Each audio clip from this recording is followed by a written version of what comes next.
Forget distant magical empires.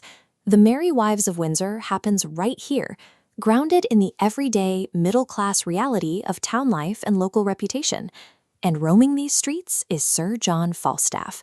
He's the loudest, most arrogant knight in town, and right now he is entirely out of cash. To solve his money problems, Falstaff devises a highly calculating scheme.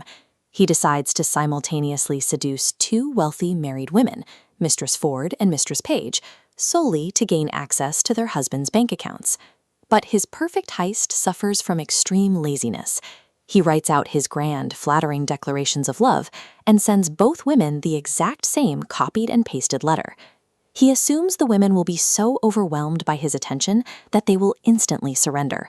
His towering ego completely blinds him to the intelligence of his targets, building the exact trap that will destroy him. Mistress Ford and Mistress Page compare their notes. They react with insulted fury, immediately forging a pact to dismantle Falstaff's massive ego. The women face an immediate obstacle in Master Ford. Mistress Ford's husband is a man consumed by explosive, obsessive jealousy at the mere thought of another man near his wife. This split-screen diagram highlights the psychological tension in the town. On the left, we track Ford's behavior, caught in obsessive loops of toxic paranoia. On the right, Master Page operates completely differently, showing absolute, unwavering trust in his wife. The wives have to thread a very dangerous needle. They must encourage Falstaff enough to lead him into a trap, while ensuring they do not accidentally trigger Master Ford's volatile suspicions. The wives now manage two volatile personalities at once. They keep Falstaff's vanity fed, while keeping Ford's jealousy starved, turning the neighborhood into a high-stakes obstacle course. For their first trap, the wives invite Falstaff to a fake romantic rendezvous at the Ford house.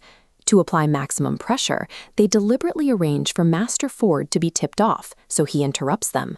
Ford storms the house in a rage. The sudden intrusion forces a panicked Falstaff to hide exactly where the women point him, head first into a massive basket of filthy laundry.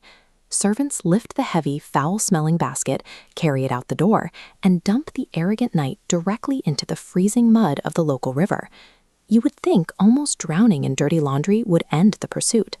Instead, Falstaff rationalizes the river as terrible luck. His delusion is unbreakable, so he accepts a second invitation.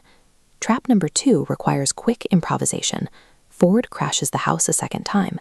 With no laundry basket available, the wives disguise Falstaff in the clothes of a specific old woman that Ford openly despises. Ford spots this hated old woman trying to leave his home.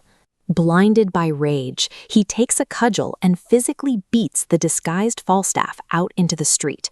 Falstaff endures 2 brutal physical humiliations, and yet his core vanity remains entirely intact. He still believes the women want him. Physical comedy alone cannot stop pure ego around Mistress Page's daughter, Anne. This relationship web maps out the 3 men pursuing her.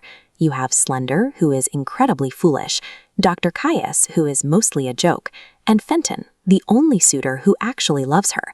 Her father pushes for one shallow arranged match. Her mother pushes for another. But Anne ignores their interference. She has already decided on Fenton. While the parents focus on social status and revenge, Anne ignores the noise to secure the future she actually wants. The wives prepare their ultimate trap. They send Falstaff one final invitation for a midnight rendezvous deep in Windsor Forest, right next to an old oak tree. They give him a highly specific dress code. He must arrive disguised as the legendary ghost Herne the Hunter, requiring him to strap a massive, ridiculous set of deer antlers to his head. Falstaff stands in the dark waiting for romance. Instead, he is ambushed by the entire town, dressed as fairies and woodland spirits, swarming him from the shadows.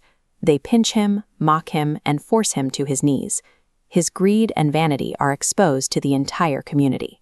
Stripped of his pride, his delusion finally shatters. The wives use this massive public spectacle as the perfect cover.